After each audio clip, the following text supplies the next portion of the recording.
It should be October 1st. We are doing 1.5e, which is the last section within 1.5, and then we'll have 1.6 and finish out Unit 1. So today we are solving exponential equations with variables as exponents, right? So if you think about where the variables have been so far, we've either had something where it's like, I don't know, 8 to the 2 thirds equals x, in which case the variable's right there. You're just solving what's on the left side. We've seen it where we've had something like x, plus whatever, it doesn't really matter. X plus 1, to the 1/3, equals, doesn't matter, 7. And we've solved it where the variable has been in the base, or even just x to the 1/3 equals, whatever, it doesn't matter. The last one we haven't seen is where the variable's in the exponent. So something like, 2 to the x equals, 16 or something. You may be able to tell by looking at it, but for the rest of it, we're going to use a technique which is called matching the bases. So there's your little visual for it. And this is just a way to solve exponents or solve variables when they're in the exponent. So we'll take a look at some examples. So 5 to the x equals 1 over 25. Now, some of you might just look at this and say, okay, well, the answer is going to be -2. And that's okay, but obviously there's going to be a lot more difficult problems that you're going to have to use this step. So the first thing you want to identify is the common base, right? So you got to think, all right, this is 5 to the x. Maybe I can rewrite this as 5. So the common base, what they both could have in common if you just readjust them, is going to be 5. Now the left side is already 5, so that makes our life a lot easier. So it's 5 to the x, and then we're going to set it equal to, and think, okay, how can I rewrite 1 over 25 as a base of 5? Which just means 5 to the something. Well, I can say, okay, well, 5 squared is 25. So 1 over 5 squared is the same thing as 5 to the -2. So it's almost like you're working backwards. So anytime you see like in the denominator, okay, well that just means if you make it a negative exponent, it's going to flip up to the numerator.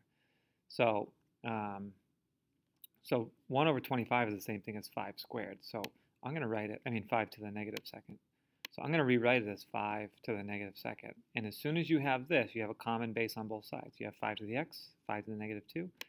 When you see that, cross out the bases, and you're solving what's left. So the only thing left on the left side is x, which is nice. And the only thing left on the right side is -2. So that's literally just your answer. Very easy to plug that one in and check it, but kind of the same thing with the last class. Plug in these answers to make sure you don't have any extraneous solutions. All right, so we have this one. We have 8 to the x and 4 to the x plus 1. Now you might think a common base is going to be 4, because you think, okay, well 4 times 2 is 8, but 4 to the nothing power really is going to give you 8. You could get there, but it's certainly not obvious. So if you think of the number 2, well 2 to the third is 8, and 2 to the second is 4. I'm going to say the common base is actually going to be 2, right? So you don't want to just think, okay, I can multiply to get to that. You got to think, how can I use exponents to get to these same numbers? Right? Oh, I can use an exponent of 2 to get to 8, use an exponent of 2 to get to 4. So that's going to be the common base. So how can I rewrite 8 with a base of 2? Well, 8 is the exact same thing as 2 to the third. So all we're doing is we're replacing 8 with 2 to the third. So it's the exact same thing, 2 to the third to the x, or 8 to the x, same thing. So I'm going to say 2 to the third to the x. And then with the 4, same thing. I'm going to rewrite 4 so that it's 2 squared. So it's the exact same expression on the right side. I'm just, instead of saying 4, I'm going to say 2 squared, right? And then to the x plus 1. So hopefully you see that these are the exact same things as what you started with. You just rewrote them. That's 8, that's 4, right? But now, right, what you want to do is I'm just going to you can cross out the bases because they match. So again, power to a power, what we did earlier this year, right? Power to a power, you multiply the exponents. So this is going to be 3 times x, which is just 3x. And then here, you have 2 times, but you can throw your own parentheses in here. It's 2 times x plus 1, the entire quantity. So what you're going to need to do, and this is going to be the most common mistake you probably make in this section, you need to distribute the exponent to both. You're still multiplying power to a power, but you got to group this. So it's not just 2x plus 1. It's going to be 2x plus 2 when you distribute the 2. So you get 2x plus 2. And you can subtract this 2x, and you'll finally get an answer of 2. So you get x equals 2. Final answer. Certainly when you plug it in, you're going to get 8 squared, which is 64, and 4 to the 2 plus 1, which is 4 to the third, which is 64. So it works. All right, so 1/2. Okay, so we're dealing with a fraction to the x, and 8. Hopefully you can figure out the common base is going to be 2. Right? 1/2, don't get confused as the fraction. That just means you're going to have a negative exponent. 1/2 is the same thing as 2 to the negative 1, right? You make this negative, and all of a sudden it goes back up to the numerator. So you got 2 to the negative 1 to the x. And 8, you could probably see as 2 to the third. So again, the bases match. Cross them out. And you get negative 1x, or just negative x, equals 3. That's what's left. And multiply both sides by negative 1, you get x equals negative 3. And that's your answer. You could certainly plug it in. 1/2 to the negative third. Right? How would you solve that? Well, you flip it and get rid of the negative exponent. So you get 2 over 1, or just 2 to the positive third, and that is 8. So you guys can go ahead and try this one on your own. Pause the video, and then resume it when you have an answer. All right, hopefully you got an answer of, I think, negative 4/3. But we're going to rewrite each of these as a base of 3, right? You don't want to use 9, even though, multiplication, they both have a factor of 9. You want to use exponents here. So 3 to the third is 27. So you could use parentheses here. Oh, gosh. 3 to the third to the x. And then 1 over 81 is the same thing as 81 to the negative 1. And how can you rewrite 81? Well, that's 3 to the fourth. So 3 times 3 times 3 times 3 is 81. So the bases match, cross them out, and you're going to be left with 3x equals negative 4. And when you divide by 3, you're going to get x equals negative 4/3. And you are done. Right? Certainly check it. You would end up taking the third root of, well, first you'd flip it because it's a negative exponent, and then you'd take the third root of 27, which is 3, then you'd raise it to the 4th power, which is going to be 81, so you would still get 1 over 81. Same thing on this one. You can pause the video and start it back up when you have the right answer, or when you have an answer. All right, this one I think you get 6/5 when you do it out. So the common base, you can certainly use 2, right? 2 goes into, 2 to the something, 2 to the fourth is 16, and then 2 to the sixth is 64. But an easier one that might get you there quicker would be 4, because 4 squared is 16, 4 to the third is 64. That might be better. So 1 over 16 is 4 to the negative second, and then you're going to go x minus 3. And 64 is 4 to the third. So 4 to the third, and then to the x. So the bases match, cross them out. You're going to get negative 2, and then again you need to distribute that negative 2 to both. So it's going to be negative 2x, and then negative 2 times negative 3 is going to actually be plus 6. And then over here we just have 3x. So we can add 2x to both sides. So we get 6 equals 5x.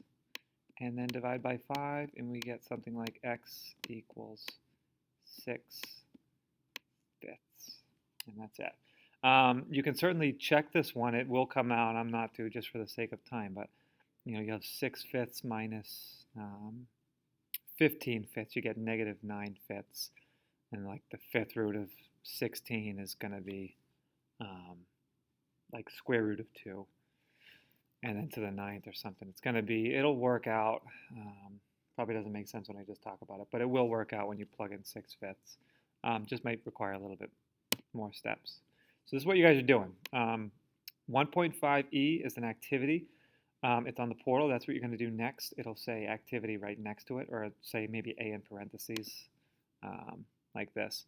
But it looks like this. You're going to do this for the rest of class. It's 24 problems, right? It's a little bit of everything. You see exponents as variables, but you also see them in the base. So you'll see a little bit of both types of problems that way. And then once you finish with that, if you have time in class, do the homework worksheet. It's on the portal. It should look like this. Homework for HW. It's pretty much more the same. And then make sure it's all done because obviously, all fair game for a homework check. Once you're done with that, right, you finish the homework. Next class, I'm not going to make a separate video.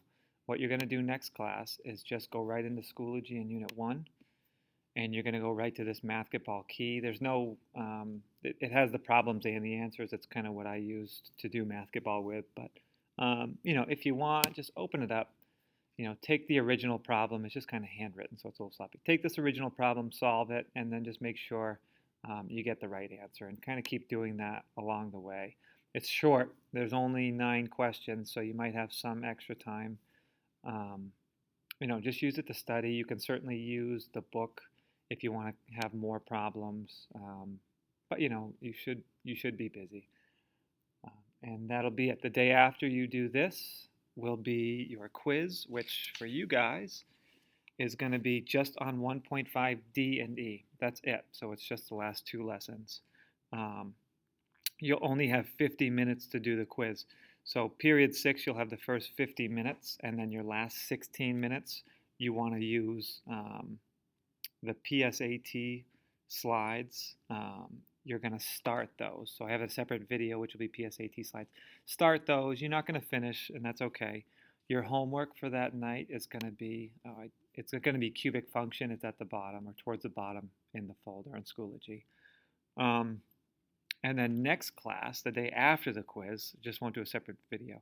Well, I will, but it'll be that PSAT day. You'll finish the slides. So just to kind of recap, tomorrow, this review.